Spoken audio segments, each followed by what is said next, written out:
At 1:23 in the morning on April 26, 1986, a routine safety test at Chernobyl became an irreversible catastrophe. One explosion released 400 times more radiation than Hiroshima, and within hours, firefighters who raced to save the reactor paid with their lives. 49,000 people evacuated Pripyat, believing they would return in days, but none ever did. Scientists estimate parts of this land must remain empty for 24,000 years. What force could make an entire region uninhabitable for longer than all of recorded history? The true reason no one can go back begins the moment Reactor 4 was torn open. At 1:23 in the morning, the roof of Chernobyl's Reactor 4 vanished in a blast that shattered steel and concrete. Within minutes, fire alarms echoed across the plant and the city of Pripyat. Firefighters from Station Number 6, led by men like Vasily Ignatenko, rushed toward the flames without a second thought. They arrived to find the turbine hall and roof burning, bitumen melting beneath their boots, and glowing fragments scattered across the ground. The air tasted of metal. No one told them a reactor had exploded. The call had simply said there was a fire at the plant. They wore standard gear, canvas jackets, rubber boots, cloth gloves, and no protection against invisible radiation. Climbing onto the roofs, they tried to stop the flames from spreading to the other reactors. Some picked up chunks of graphite with bare hands, unaware these were pieces of the reactor core itself, pulsing with lethal energy. Within an hour, nausea set in. Several men vomited on the spot. By dawn, the most heavily exposed were already showing signs of acute radiation syndrome, reddened skin, swelling, blisters. Ignatenko and his crew worked through the night, extinguishing fires while their bodies absorbed doses of radiation that would prove fatal. Medical logs from that morning record their transfer to Pripyat Hospital, then urgent evacuation to Moscow's Hospital Number 6, the Soviet Union's specialist clinic for radiation injuries. In the days that followed, skin peeled away from burns that grew deeper, bone marrow failed, and organs began to shut down. 28 firefighters and plant workers died within weeks from acute radiation syndrome. Their families were told little, their wives left to watch as the men wasted away behind isolation barriers. Lyudmila Ignatenko, Vasily's widow, later described how she was allowed to sit by his bedside in Moscow, watching his body swell and blister, forbidden even to touch him. She remembered the smell of burned skin, the blackened tongue, the moment the doctor said there was nothing more they could do. The sacrifice of these first responders bought time for thousands to escape, but the price was their lives. Their deaths were not instant. They unfolded over days and weeks, in hospital wards far from home, as the true scale of the disaster was only beginning to be understood.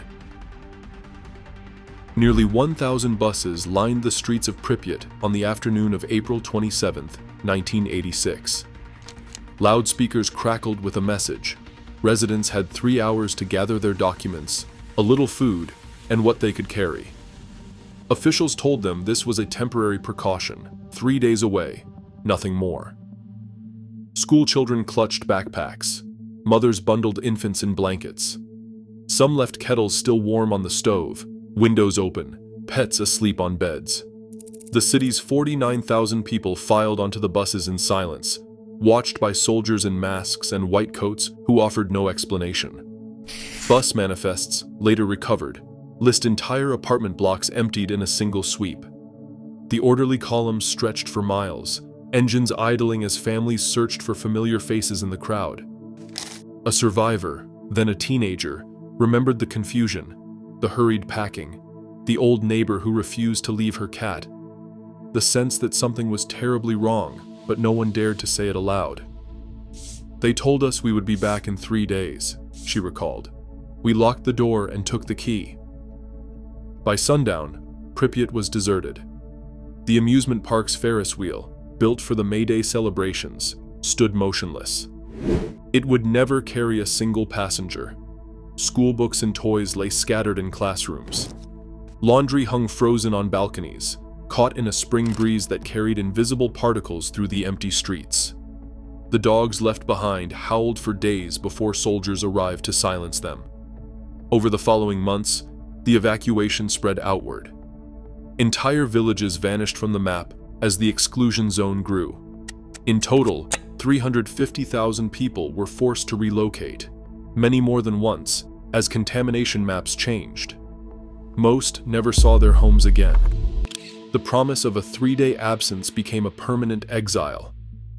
The city of Pripyat remains sealed, a frozen moment in time, its silence broken only by the wind and the wild animals that now roam its avenues. A line of concrete barriers and steel gates marks the boundary of the Chernobyl Exclusion Zone. The border stretches for nearly 1,000 square miles, enclosing abandoned towns, forests, and the remains of the nuclear plant.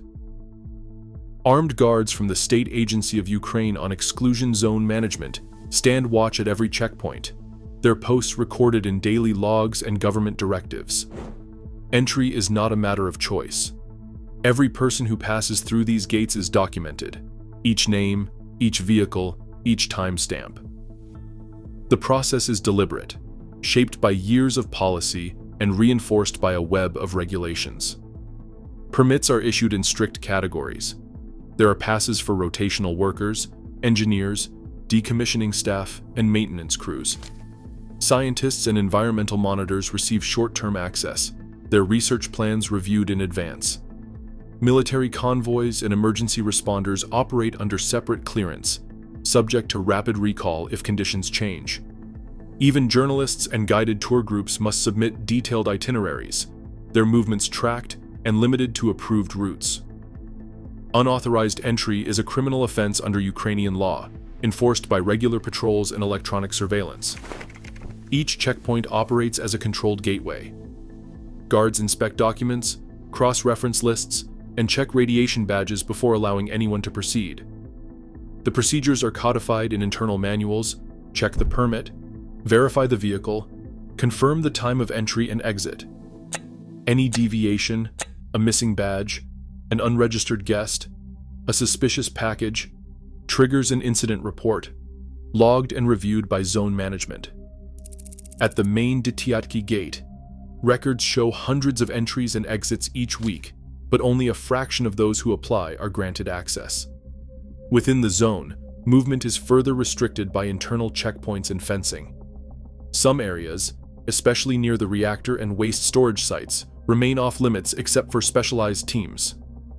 Workers follow scheduled rotations, often spending days or weeks inside before returning to the outside world. Their exposure is monitored, their health tracked in official registries. Legal documents outline the responsibilities of every agency involved, from the Ministry of Internal Affairs to local radiation safety inspectors. The exclusion is not voluntary, nor is it negotiable. The land is managed as a permanent hazard, its boundaries redrawn only as new contamination maps are updated. The intent is clear in every regulation and checkpoint log. This is a territory set aside for containment, not for return. The presence of guards, fences, and permits serves as a daily reminder that, for humans, this landscape remains forbidden.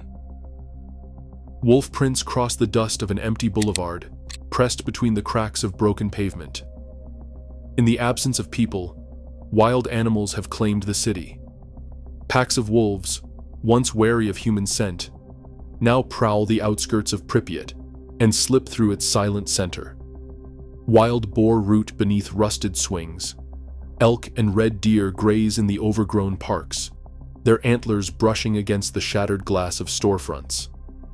In 1998 and 1999, conservationists released a herd of Przewalski's horses, a species that had vanished from the wild, into the exclusion zone.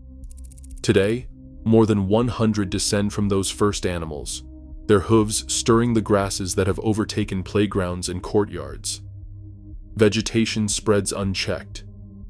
Birch and willow trees thrust up through the floors of abandoned schools. Roots split concrete stairwells and win their way along empty corridors.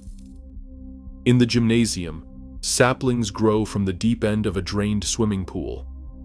The city's order has given way to thickets and vines, a dense green shroud that muffles every sound but the wind and the calls of crows. The sense of renewal is striking, almost hopeful. But the return of wildlife does not mean the land is safe. Ecological surveys show that animal populations have rebounded in numbers, yet the story is more complicated.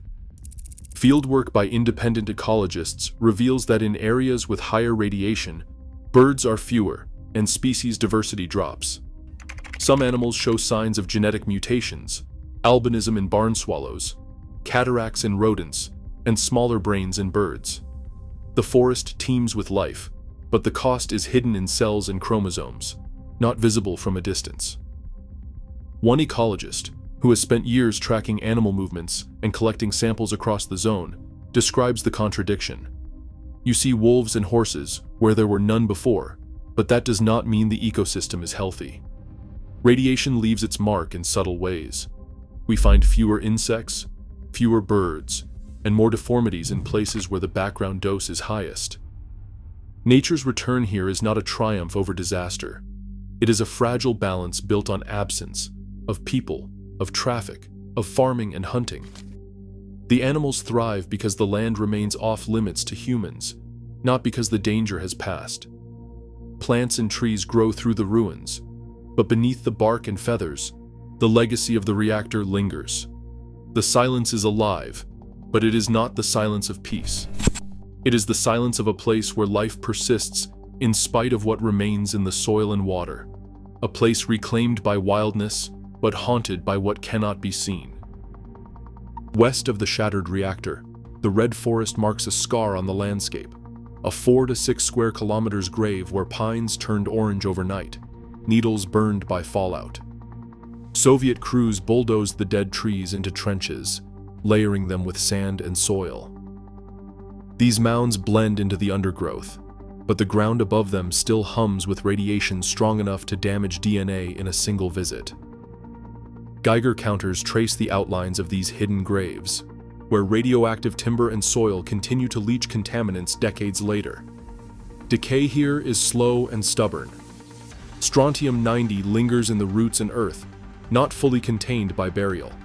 When wildfires sweep through, radioactive ash can travel for hundreds of kilometers.